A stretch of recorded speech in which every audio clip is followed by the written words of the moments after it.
Hello, everybody. Good morning. Sorry for the delay. We are doing, we're switching over from StreamYard to Streamlabs, and the learning curve on that is top notch. So once we get it sorted, we might have to do a how-to video. We only stream once a month, so we learn it for that one time, and then we mind dump or something and get back to it. Maybe I'll make a one pager. It'll be like get that corporate life up in here. make a make a tutorial for us so we can just grab that. But we appreciate y'all sticking with us. We have already gotten together the same way we did last time with the shared doc so that we can all write in the same place. And we've Natalie has also picked out some challenges for us. So we'll do the same thing we did last time where we select our own challenge. And then from our guest host, let's go ahead and do some intros, and then we can go ahead and pick the other 5 words, and we'll talk a little bit about what we're doing today. If you want to start with Shannon. Hello, everyone. I'm Shannon. I write in the pen name of SC Huston, and I have a YouTube channel under the name of SC Huston where I run weekly writing sprints. I'm actually right now in a 4-day marathon. So after this is over, I'll be going back to my channel for 420 minutes of writing. Every day is a number day. So getting lots of writing done with that. I am also 1/3 of the Self-Publishing Tips and Tricks podcast with Ben Pick from Running to Write and Jamie from JM Chaley, and also part of the AuthorTube Writing Conference team over there, and we're gearing up to release the full schedule on May 1st. We'll have a live stream where we reveal everybody who's presenting. So having fun, looking forward to that stuff. Very exciting. Reminds me, I need to email you because I got a job that's weekends. Oh no. Yay and no. I know. Yay, no. Yeah. That's exciting though. Laura? Yeah. I'm Laura Nettles. I wrote a book of short stories and flashes and travels called Tiny Shivers, and I am here, and in an hour and 40 minutes I will be on Sylvia's channel. So an hour and 40 minutes is when my live stream starts. So Yeah, we're all kind of like multi today. yes. Because I'll be on with Mia, Vixen, Mia. Affliction. Yeah. Oh yeah, you're on the same one. Okay. I was like, No, I'm not on there, but I'm looking forward to it because it was I can't remember what it was, but I remember she talked Treasure about Island. Treasure it. Planet. Yes, Treasure Island. Yeah. So we went Muppet Treasure Island and as well as Treasure Planet, comparing it to the story Treasure Island. Yeah. And I'm making an argument that the movie Titan AE is another rendition, even though I thought she said something about another movie, and I couldn't remember what it was because it didn't make sense to me. So I'm looking forward to what you have to say on that. Yeah, because they don't use the same language, but it's the same premise, in my opinion. Like that we don't have the same character names, but it's the same exact premise. So anyway, we are doing Flash Fiction Live. You got Chandra and I who do this monthly, alternating on our channels. This time it's on Chandra's channel. And thanks to everyone in chat. We got Devin, we got Adeshale. I am so sorry. I do not know how to pronounce your name. I want to say Ashley, but I see an AD. Adeshale. Adeshale. Thank you. And then, of course, Shannon, you are always on it in the chat. I appreciate everyone coming out. So the theme this month, we kind of started this back in February and kind of just grew. So the theme this month is Tricksters. And that's what we're going to try to write. And that is actually kind of the theme that we have right now with our with how we're setting up the prompt and the challenges. So I am going to, I need to move this over because I want to share my screen so that people can see it. Oh, wait. You taught me last time how to zoom in. Control scroll. There we go. I do remember things. We do need 5 more words. So our current words are vein, vent, inflate, incline, and moth. Dagger. Dagger. Trick, since it is Tricksters. Nice. I'm going to let you go, Natalie. Okay, fine. I saw your cursor there, so I jumped off. All right, so dagger, trick. The prompt is what the blank hides, and blank could be more than one word, whatever tickles your fancy. And then the challenges are challenges that a trickster would give us. So yeah, I'm gonna have to shut my door. Stand by.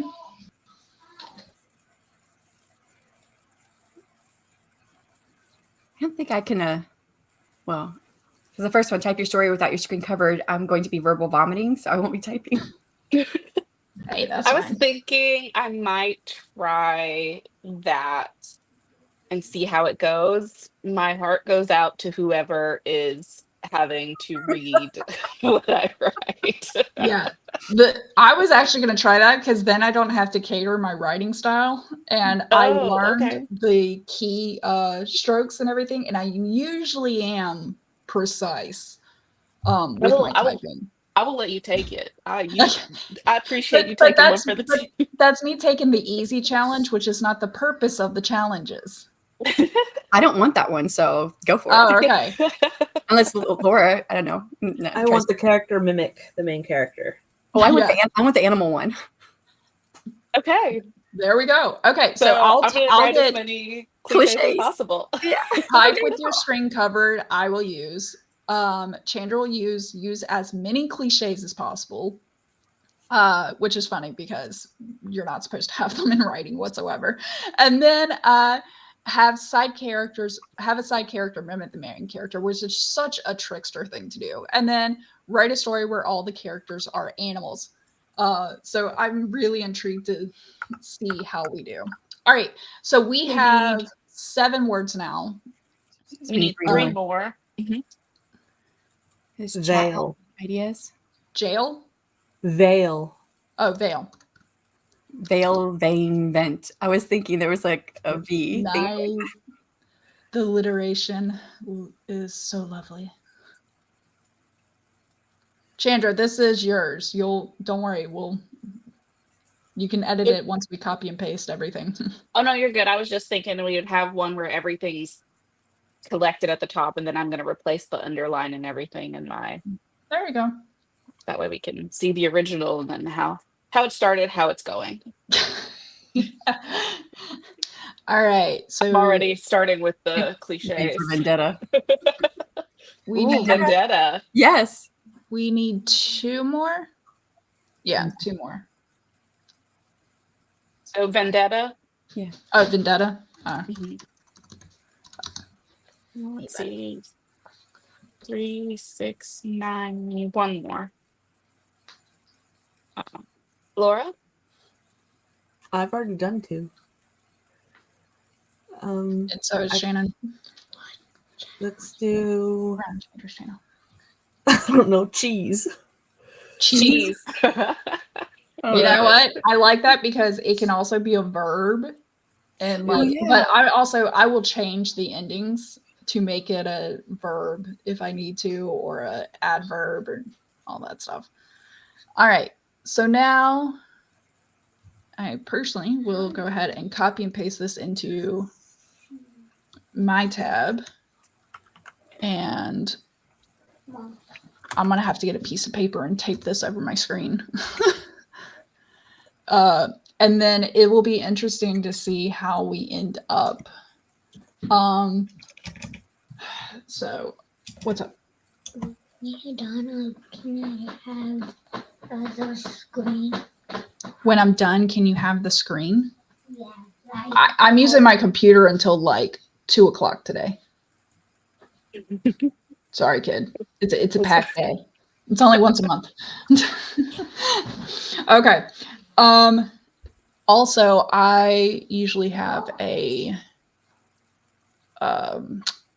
what's it called? The clock thing. Timer. The timer? So let me get that real quick. There we go. And I'm going to slide it over my screen. It's funny that I'm setting my screen up to share with everybody, and then I'm going to block it. Nope, that's not what we wanted. So Hold on. we're going to be cracking up is what you're saying if we look up and we see what you're typing. Yes, I think this is going to be totally worth it. So, but I also will have to modify this a little bit because right now, technically, I'm only sharing the window. Gosh, dang it.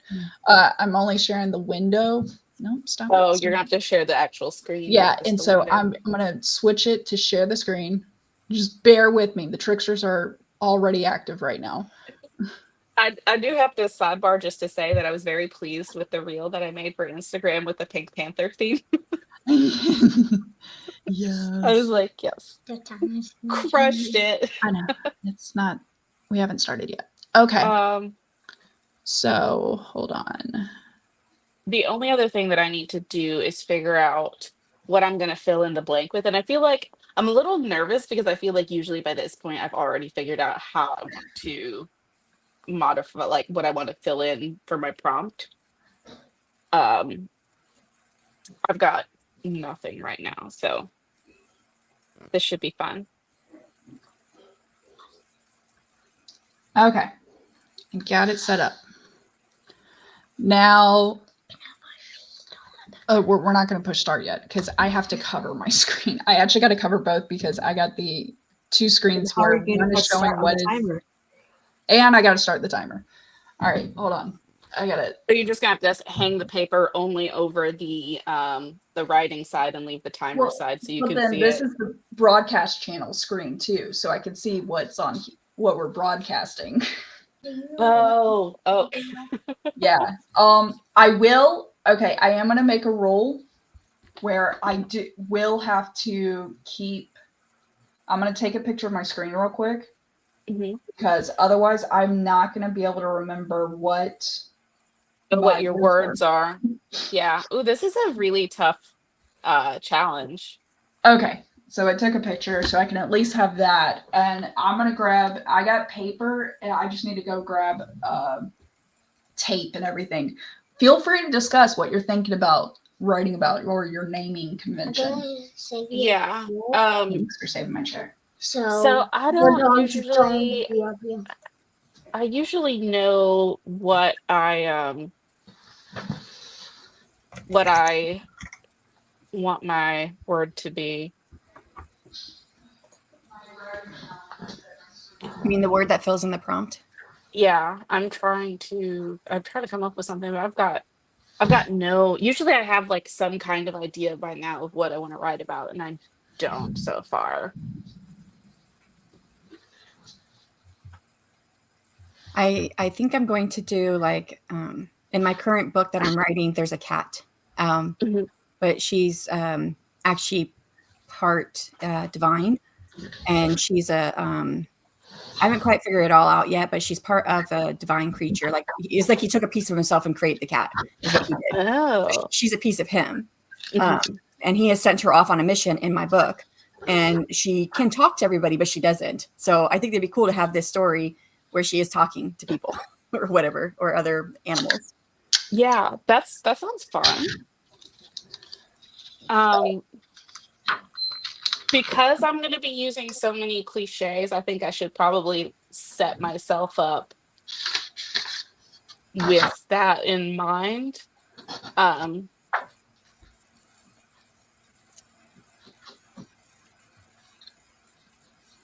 So maybe even build that into the prompt a little bit.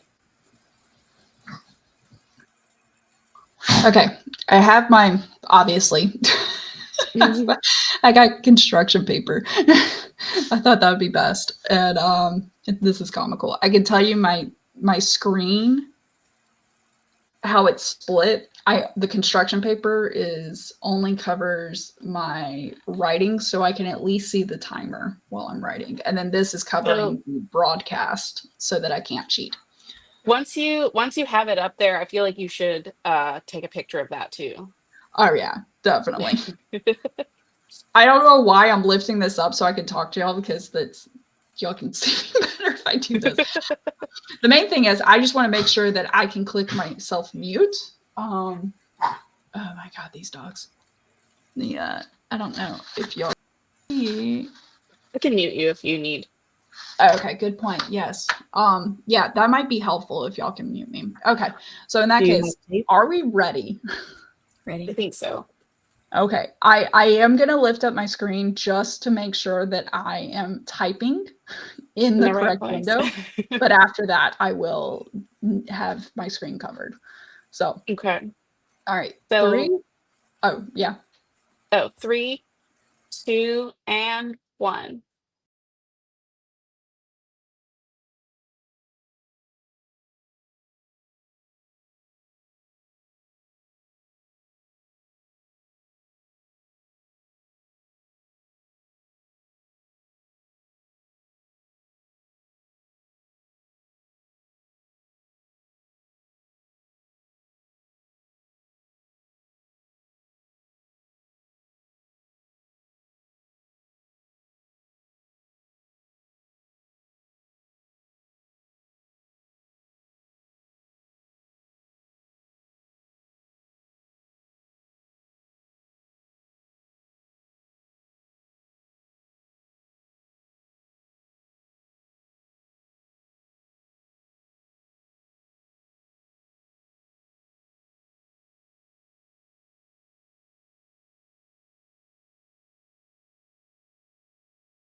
Okay. I've tried to unmute myself like 5 different times. All right, timer is up. I rewrote this thing like twice, and I'm going back and editing, but I do have an unedited version still in my part, just in case if people want to see how bad it is. And also, I realized I didn't finish a sentence. What do you need, buddy? Do you want to show your friends the cat? No, it's fine. They've seen Lucy. So, okay. Stop, please. Dogs. Go.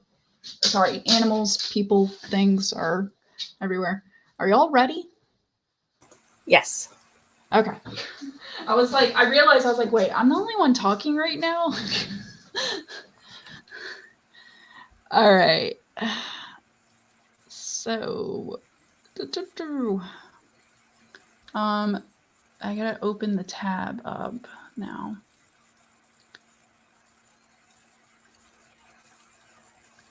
Okay. I just realized I never named mine, so I'll think of that by the time we get to mine. I guess we'll go in order. We'll start with Chandra. Anybody can want to read- read Chandra's, or will I kick this off? I can. Okay. Scarlet glided into the room, the fountain of red fabric, a thin veil for her long legs. The caramel brown of her skin was glowing, and the spiky black red bottoms she wore added to the stunning effect. The room went silent as she entered. Every eye in the room followed her progress as she walked toward where he sat, tied to a chair, with a ball gag in his mouth. She walked past the counter where the bartender already had a glass of amber liquid waiting for her, smoky and dark, just the way she liked it. I bet you think I've got some kind of vendetta against you, and you had nothing to do with why you're here, she said in a silky smooth voice. She watched the pulsing vein in the side of his neck. She reached for one of the hors d'oeuvres on the passing plate, cheese on a small silver skewer shaped like a dagger. Scarlet loved these little details, the hints about what she was going to do that hardly anybody would pick up on. But if anyone had bothered to pay attention, they would have seen the tiny daggers were real. Her actions were anything but coincidence. All the men around her were just a moth to a flame. They wouldn't realize till they thought they got her, that she was more than a flame. She was an inferno, a trick of the light, and by the time they realized, they would end up like this man tied to the chair at a party with 100 people watching, waiting for the show. Can you scroll? With a slight incline of her head, she waited for the butler to draw the shades. Her parties were always invite only, and she wouldn't have the paparazzi getting sneak peek through the windows. As she drew closer, she reached for one of the wooden chairs beside the closest table, dragging it behind her. Then, turning its back to him and straddling it, she sat facing him. The thigh-high slit of her dress finally revealed the dagger. She smiled as his gaze flickered to look at the weapon, and his eyes widened. Maybe you should have let me inflate your egos. Shouldn't have let me inflate your ego so much. Her white teeth flashed in a smile that might have been seductive if he wasn't bound to a chair. But after listening to you vent for hours about how your wife isn't the woman she used to be, I just couldn't take it anymore. You see, what the bravado hides is that deep down, you're a small man. As tall and blonde and muscled as you are, you'll never be tall, dark, and handsome. Everyone knows it. And your beautiful wife, and the lovely children she's carried for you, will never be enough to fill the chasm that's inside you. Scarlet slipped the dagger from its sheath on her leg, toying with it casually as she watched the dexterous movement of her hands. When she lashed out at him, the movement was so fast he didn't see it coming, but the fabric of a shirt was stripped away, baring his chest and leaving 4 bloody red scours. I'm so glad you picked me as a playmate. I think we're going to have so much fun. Around them, the partygoers applauded the opening move. But for Scarlet, this was the opening move. The world narrowed to focus, just on the two of them. It was time for the real show to begin.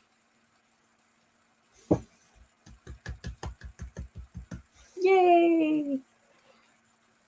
I like this setup of where we think damsel in distress, and then it's actually she's the puppet master. I love that. And for anyone who didn't see it, I forgot to say it, but Chandra called this "What the Bravado Hides." And I think he did great with the cliches. I know we're supposed to avoid them, but honestly, I actually loved every single use of it. Because like the character that she is, it just seems like like a moth to the flame. Like she's almost being satirical with it. Yeah. And I would expect that to be used in her vocabulary very sarcastically. What did y'all think? I really liked I thought it was going to be a foreshadowing that she was going to use the cheese daggers on him.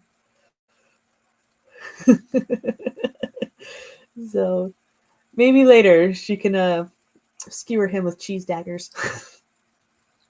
I know. I kept thinking she was a vampire or something. That's where my mind went with her white teeth and stuff. And like, it would have been a seductive smile or something. Just, yeah. Chandra, no. Come We back. lost her. She didn't like vampire. You didn't even get to say your feedback, Shannon. I mean, you kind of covered it with when you said that, we're supposed to avoid the cliches, but that was kind of that idea here. And I think it was perfect for the character. I mean, it just went in the whole tone and mood. It worked. So, yeah. You chose the right challenge, Chandra. Yeah. Or the right character for this challenge. Can you all hear me? Yes, ma'am. Okay, sorry, I had to leave and come back because for whatever reason it wasn't picking up my mic. I had a lot of fun with this one. I also felt pretty good about the cliches. I tried to underline them throughout when I put them in, but there are some that I didn't because I feel like they're more of like a theme, like the red dress and the red bottom heels and the thigh high slit and carrying a dagger strapped to her leg. I feel like those are very themed for like a lady assassin. So I wanted to kind of highlight those. But yeah, the voice, the pulsing vein, amber liquid, moth the flame. I feel like the amber liquid is more of like a writing cliche, where some of the others are just like general phrases that are cliche, like probably. Oh, I should have worked in trite but true because that's one of my favorites. But yeah, I like. You can do that in editing. Chandra will be including. Yeah, she can have a longer villain monologue, and the skewers through the cheese, that was coming if I had more time. Maybe like kind of a pinhead scene. I actually didn't see her as a villain. Like I was actually rooting for her to be like, yeah, put this guy in his place. Like he deserves it. Like I know in my mind, there was more than just him complaining about his wife that made him a target. Oh, absolutely. Well, I think that was I guess she would be more of like an anti-hero. But yeah, I definitely wanted him to come across as like he's trying to, hit on her and get her attention. But also trash talking his wife and all of this stuff. And she's like, you know what? Actually, I'm a girl's girl, so not the one. But that was barking up the wrong tree. Another cliche. That's good. All right. I volunteer myself to read Laura's just because I want to go ahead and get reading out of the way while Spencer's quiet. What the mothwing hides? I like that you put one of the words in the thing. I'm interested at what that is. If it's a cliche, not a cliche, a symbolism and such. So All right. Your challenge was have a side character mimic the main character. Mothwings beat with a tricky pattern, fluttering the veil of chaos. The soft ripples expanded, inflating to consume humanity, starting with Ezekiel. Core politics thrived at night. When the vendettas were met out, veins pulsed with blood and secrets were vented to lovers' ears. Sharpened daggers found their homes in the sides of aged rulers, young upstarts on the incline, and overhearing milkmaids churning cheese alike. Ezekiel knew all this, and yet he stayed, thrived. "What are we doing, my lord?" asked the servant when the clock struck 2 in the darkness. "Hunting." "Hunting?" "For rabbits." Ezekiel pulled his dark cloak dagger, body hidden by a pillar. The servant did the same. With practiced steps, Ezekiel kept to the shadows, silent steps absorbed by tapestries, and the servant tried to mimic him, but his breathing was much more audible. Down the hallways they traversed, Ezekiel leading, servant imitating. Around the corners they darted, taking into account the memorized patterns of the guards. Stonework, cold and hard, yielded to Ezekiel's soft touches, allowing them entrance into the inner bowels. "Do you have it?"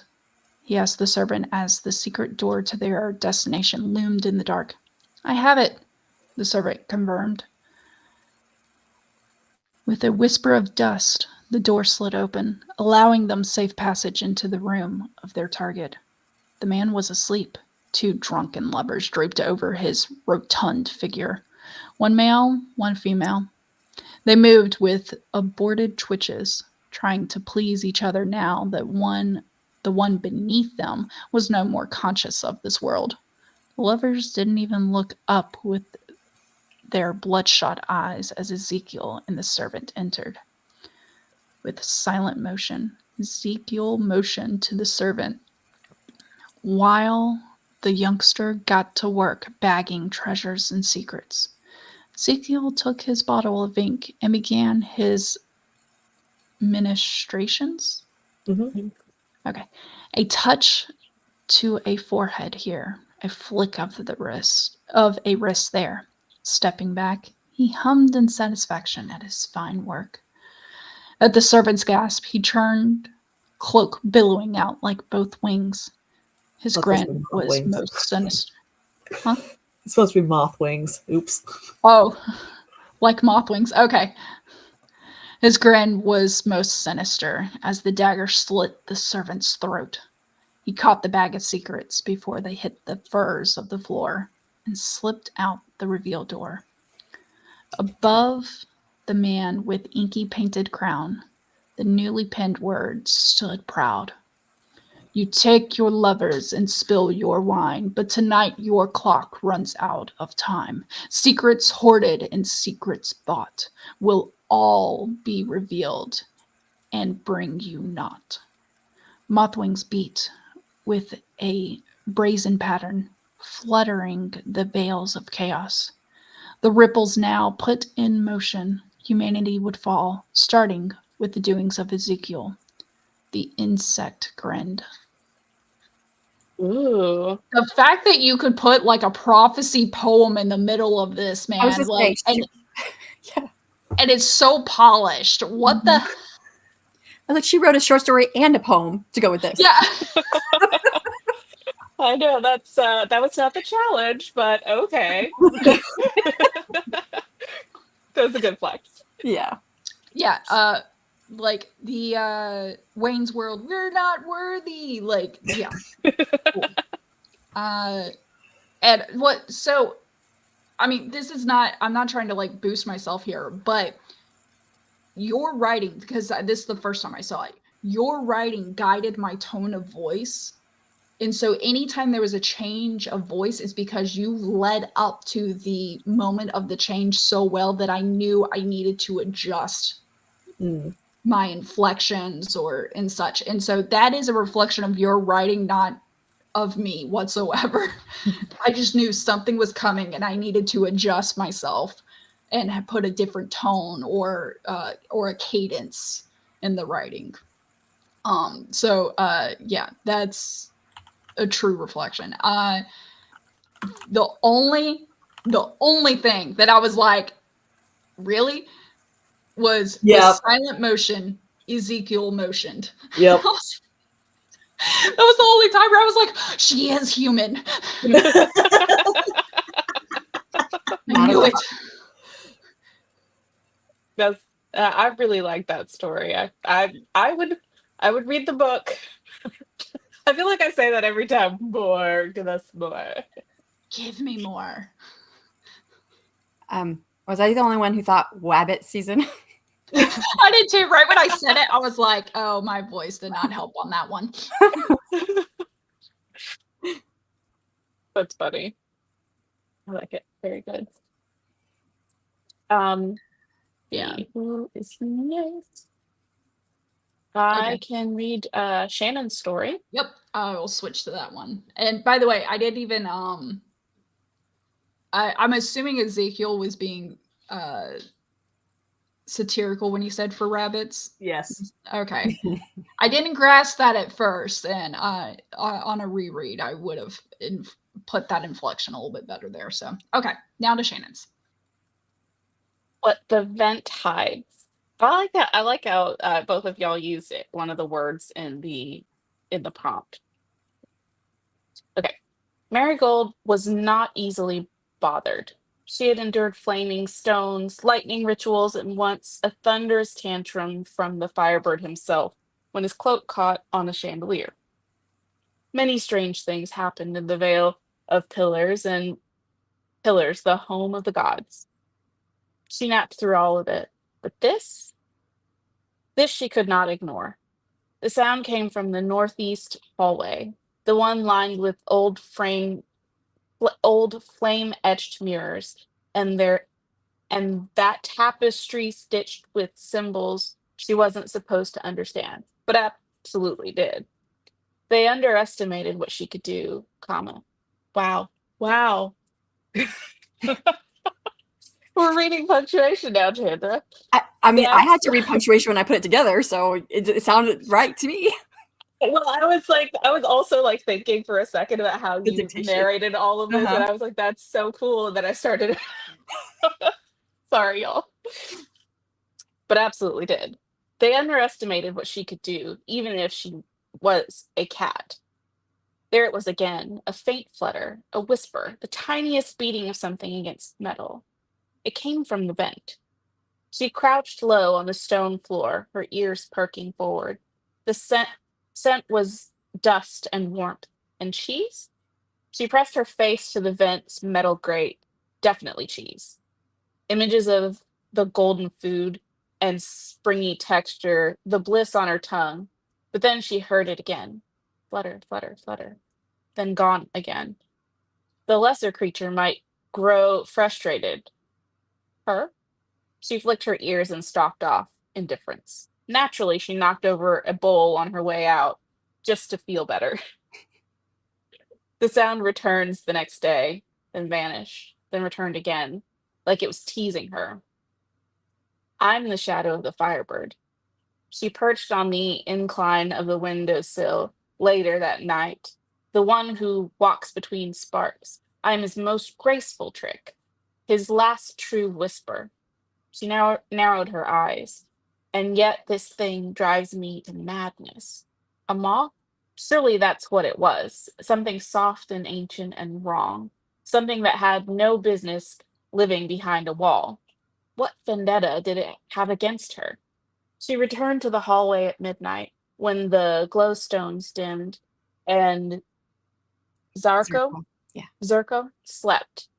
He'd taken his firebird form again, massive, resplendent, sprawled across the main hall like a god too tired to smite anyone. Not that he did a lot of smiting. Marigold wished she could change like he did. She crept past the mirror hall, her tail twitched. Her paw pads whispered across the stone. She reached the vent again, settled onto the couch, and stared. She couldn't help the thought that crept up then. If I had a true form, one with arms, with breath, with a voice, I could tear this vent open. I could step inside. I could ask what the moth wants from me. But she didn't. She had claws, not hands. Teeth, not a tongue for speech. She was only a sliver of Zarko's soul, a whisper in his fire. And fire does not wear skin, not like he could. Sometimes when he shifted, she imagined doing the same, letting her form inflate, stretch tall with purpose and presence, eyes blinking into human sight. A moth that could laugh or curse, a mouth that could laugh or curse. But she didn't change. Instead, she waited, pressed close to the vent, fur puffed, breath still. And then she heard it, a whisper. Marigold? She bolted. Her tail grew 3 sizes larger.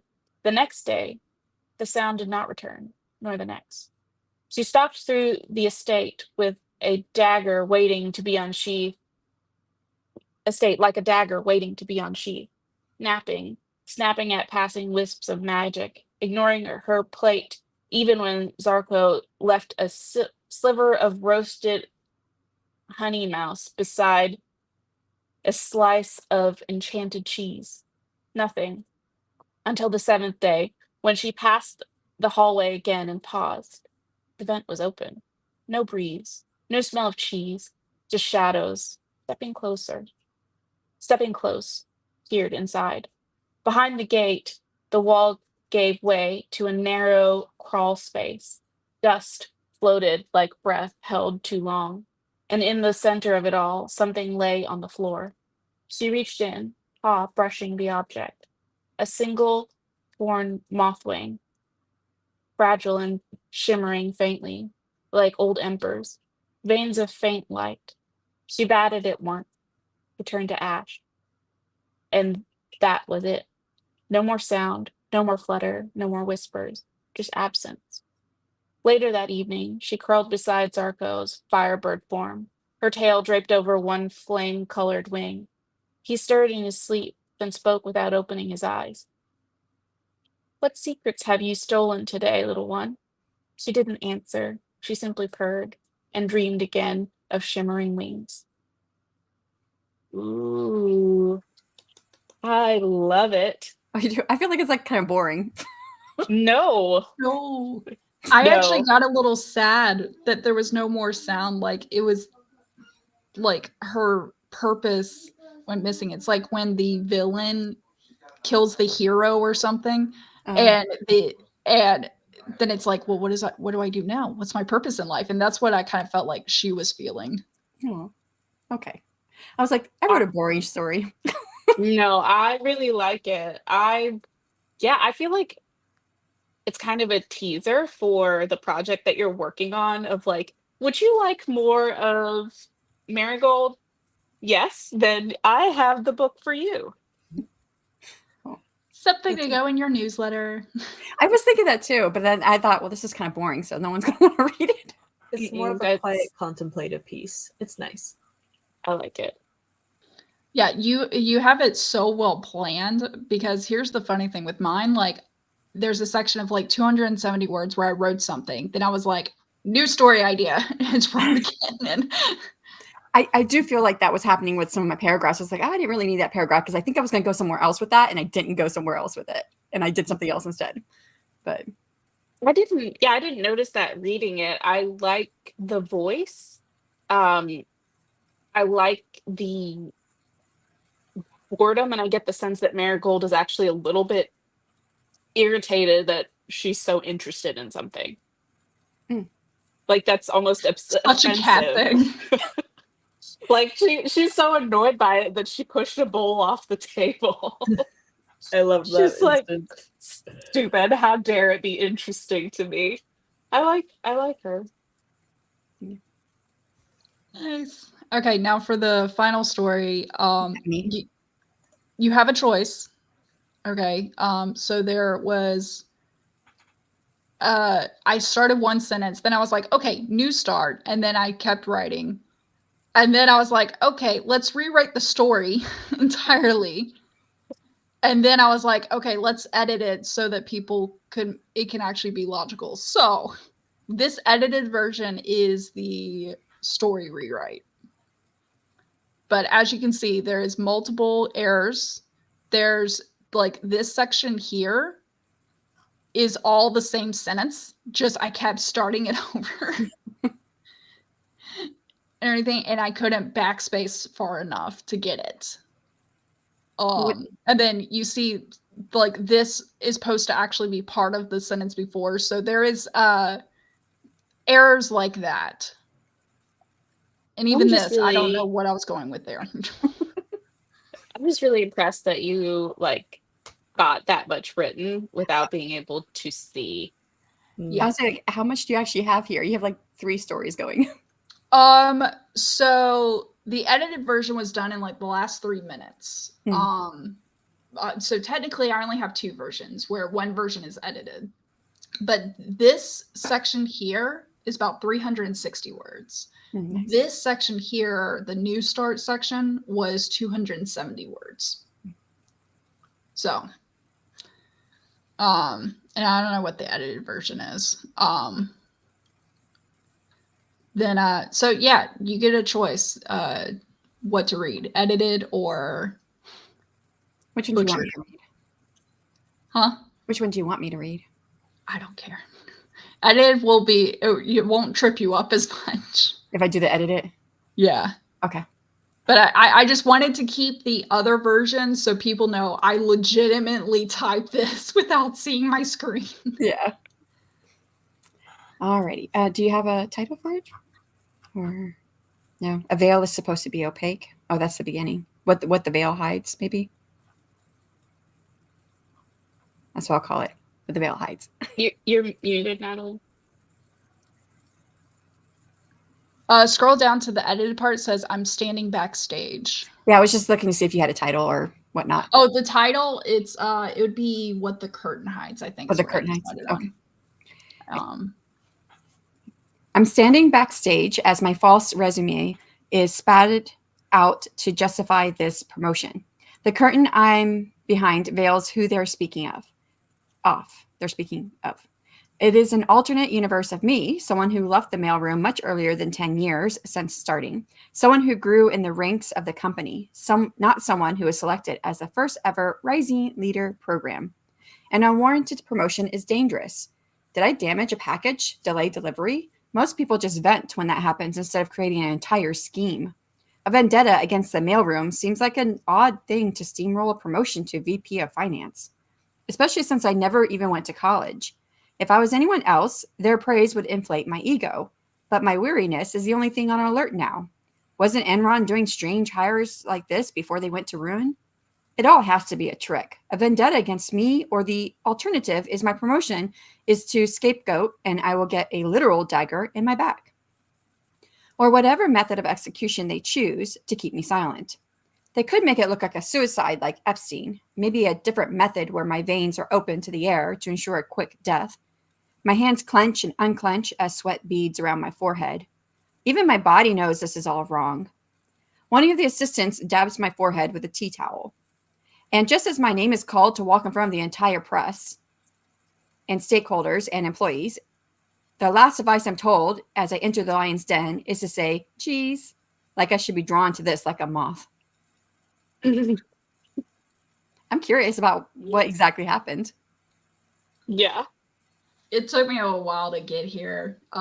So one of my first renditions, by the way, that in the first part, says veil is supposed to be slightly see-through, but this one is completely opaque. I'm inclined to think that it is by design by some trickster or puppet master. Same thing, right? I mean, even Oz was one of the greatest tricksters and had a curtain he hid behind.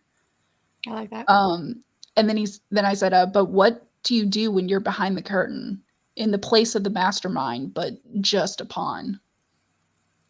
I like it. And of course, I'm editing that as I read it. But yeah, this was one of my first typos. And I like those lines. And I could see if when I fully edit this, incorporating those in.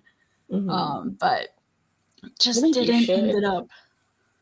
I do think I'm curious about what happened to make them pursue this and a little more about who they are. But I like the idea of them pretending to be someone they're not and now having a little bit of like buyer's remorse for it. They're like, oh, okay, I made it further than I thought I was going to, and now I have to I have to go with that. Um, I think it's I was trying to create a person that actually didn't want this. It's like some president or whatever grabbed them and was like, hey, you're chosen or something. And they're like, why? yeah. And questioning it and such. And But it sounds like 'cause- they did something, or they found out something about the company that was wrong. yeah, like if y'all remember the movie Fun with Dick and Jane, it picked on Enron as well. Mhm. But it was this, as he was being selected to speak on the company, the screen next to him showed the stock tanking as he's going, yeah, we're fine. Adashale said, I'm curious about what happened to, and I appreciate the line about steamrolling to the VP role. Yeah. I one thing that I did kind of think getting closer to the end, especially with the say cheese, was like either they're being like almost bodily pushed out in front of the press conference, but say cheese is something that you kind of do at like a more relaxed environment before a picture is taken. So I was almost thinking that like when the camera flashed, they would wake up. I wasn't sure if it was something like that, like this is a stress stream, or if like all of this is like real life, and once they get in front of the press conference, then like once the interview starts, we could actually see what happens reflected through the view of the press asking questions. So it's kind of two different possible approaches. I think that's a fun story. I think that the setup is really interesting, and I like the I touch kind of points had in the reality. trickster off screen, much like me being off screen. But yeah, and then I still had typos and stuff. So good job. I'm glad you didn't read one of the other ones. It would have really thrown you off. I mean, I'm impressed getting that one all written and then having a chance to edit, because I can see that you started and restarted a few times, but it's also like I know when I'm writing how often I'll jump back and be like, ooh, okay, I've gotten this far. I'm gonna stitch it together and go back and add this note to pull it all together. And when you can't see your screen, you I can't think do that. this helped me keep things and stuff, because there would have been a chance that I would have deleted a lot of good stuff. Whereas by covering my screen, I think I just had to treat things like keep pressing enter, move down, start over, and it helped me preserve lines then. And it makes me wonder in my previous editing and stuff, where I'm always about like deleting stuff if I don't need it for this, what if it could have helped me later? Mhm. And this challenge has actually opened my eyes that maybe I delete too freely when That's I'm fair. writing. Yeah, I think that is a good point of just like keep writing, and then when you're editing, go back and like reorganize, or like copy it to a new spot and just edit there, so you're not losing anything. You can always go back and look at the previous version, or see things that you were thinking you might include, and not lose anything. But also once you get kind of on a roll, you're not stopping to go back and edit. You're just writing, and then Yes, you can do the editing later. exactly. It is freeing on that front. I will say, now that y'all already wrote your stories, I had ideas for each of y'all's challenges of what it was going to be. For the animal one, it was going to be everyone was changed. Humans became animals, and they were trying to figure out how to change back. Like that was the trickster thing. For the cliches, I didn't have an idea, but it was going to be something of someone like could only speak in cliches, like they were cursed and stuff like that. That And would be then cool. shoot, what was the other one? I didn't want to influence y'all when I had these ideas. So, the side characters mimicking. It was going to be a situation much like in cartoons and movies and stuff of like the equivalent of someone mocking someone. Yeah. And like a parrot. Yeah, like shadow following them and stuff. And everything. And just the person trying to be like, dude, get away from me. But I didn't really know how the ending would be on that one. But I love y'all's interpretation. But yeah, my mind went wild with the other challenges. Man, Roy sounds like he wants to go out. He's already been out, but yeah. Maybe he just wants mama's attention. Yeah. He's like, come to the bed. I'm all alone. Huddle. It's too early. I really enjoyed these challenges, and I think I like having the theme, like outside of the prompt or the words, or our sub challenges. I like having the theme. I think that's a lot of fun. Like, I love how each one of us had a different idea of what a trickster was and what chaos they gave our characters. Yeah, that was good. I really liked that one. Me too. So now, what happens in May? What's a theme for May? April showers bring May Bring flowers. May flowers. That was my thought. Go cliche here. So blooming, growing type thing. I like blooming. Blooming. Mm-hmm. Because that could be flowers, or that could be like a bloom of blood. Ooh. Yeah. I was thinking of like coming of age. Like I'm going innocent with this, and you're like blood. I like that. All right, But so it's going to be a fits. blooming theme for May then. Awesome. Oh man. All right. Well, I appreciate y'all coming out. Thanks for writing the Tricksters. I can't wait to see edited versions that might or might not be put in newsletters and stuff. Of course, y'all have ownership of your own writing and everything. We have no claim. We're just are glad hopeful that y'all that the- came. Thank you for inviting me. And I'm sure Laura feels the same. Yeah. Yes. If y'all want to continue this, you're invited for blooming in May. Yeah, I would love to. I love doing the flash fiction. It gives me like a dedicated time to write something just off the cuff. So I have to admit, Chandra and I like have zero fear of blank pages. Like for example, Chandra texts me at like 8:00 at night my time. Was like, hey, you gonna do this 250 word flash fiction? I'm like, am I gonna do what? And I'm driving, going to check on my coworkers' animals and stuff. And I was like, can you send me a screenshot of like what my prompt is and all this stuff? She sent it to me. And we had a final version written up by like 11 something or 10 something at night, my time, and submitted it. And it was really funny because once I got the prompt, I called her while I'm driving and I'm like, okay, brainstorm, this is what I'm thinking. And we actually stuck with the premise, and it just had to be polished a little bit. And I truly believe it's because we're so used to doing prompts and just letting our mind explore options and just like spitball. I feel like I'm saying every single cliche. I'm noticing the cliches I say now. the day for the day. Yeah.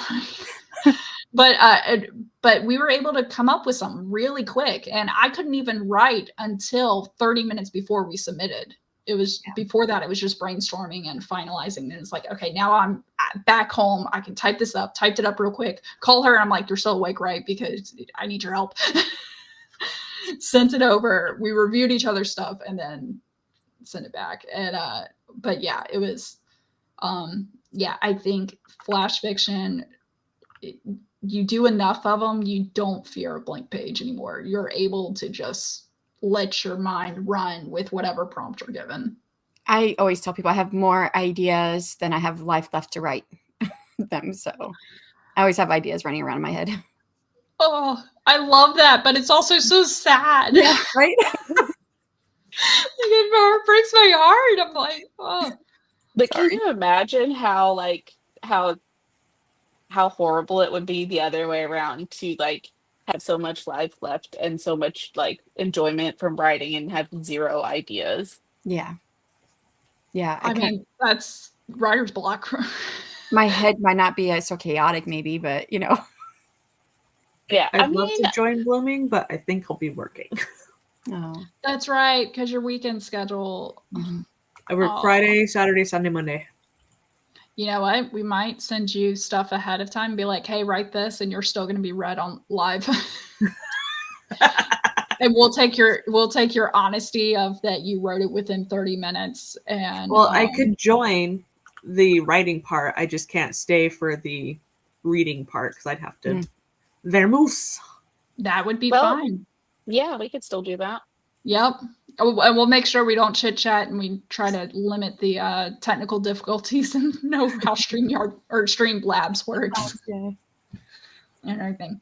Well, I appreciate everyone in chat coming by. And I'm so glad that y'all chimed in about the stories and what y'all liked and stuff. And that I think also another thing with flash fiction is that everything proves, we all think we can edit our stories better, but y'all help ground us and show us that there is good lines and good premises and be a little more forgiving of ourselves and stuff. So definitely appreciate chat coming in on that. And hopefully more people get into flash fiction because I enjoy it. I feel like it flash fiction's helped invoke a passion of writing because I've gotten with art where if I spend too much time on it, I don't like it. Like I get to a point where the art piece is just like, I'm apathetic towards it. Whereas with flash fiction, I'm like, I still like this because I haven't been dealing with it for like 45 hours. And for those who don't know, Natalie and Chandra, they both have books out through Imitable Books. Am I saying the right word? Yes, for flash fiction. So if you are curious about what they're doing, they actually have books on it that they have had published. So I think everyone on stream is published, so be sure. I know I'll add links to the description for Laura and Shannon. I haven't got to my links. Then, I still have to do that. yeah, so send me those links. Yeah. And I was also thinking for the flash AWC. fiction. Yes, we have AWC coming up. Yeah, which I did get my email and I responded. I signed the stuff or whatever. We got you down. So keep an eye out for notifications about AWC. If you haven't signed up for everyone's newsletter, I think you should definitely do that. It sounds like there may be some bonus content coming. Yeah. Fingers crossed. And then I think, Laura, you're going to be updating your streaming schedule. Is that right? Usually I stream every other Thursday. Every other Thursday for Laura. Shannon, you do regular Monday through sprints. Thursday in the morning. Monday through Thursday morning sprints. Productivity, those are great. 10 out of 10. Keep an eye out for the streaming schedule from Inimitable Books for this coming month. I know both Natalie and I are over there often. Yeah, Inimitable Books is streaming right now on YouTube, but Monday through Saturday is usually over on Twitch. Yeah. And so Natalie's going to be over on Nia's stream later today. Shannon is doing 420, is it minutes of sprinting? Minutes of sprinting today. So lots of good work happening. Sprinting is so great because it's almost like peer pressure. It's like driving to the gym and you're like, well, I'm here already. I might as well do what you're supposed to do here. Yeah, I'm gonna be over there probably some this afternoon before Easter dinner because I've got a project that I'm working on. And then we also have with Nia every other week, every other Monday night, we're doing study hall where we're going over Brandon Sanderson's 2025 lectures together. Oh, I didn't know you Um, guys are doing that. That's awesome. mhm. So we did the first one, the introductory lecture last week on Monday night. And then, so we're not doing anything this Monday, but the following Monday, we'll have the second lecture. Definitely catch up. There's some notes in the chat. It's a really fun setup that Nia's got to get everyone involved. So I definitely recommend that. And then we'll set a date for May and we'll post about it because I know we'll have to get our schedules and stuff worked out. But we will get that up for you. And thank you so much for joining us. We'll be around in different streams throughout the day. So we'll see y'all next time. Bye. Bye.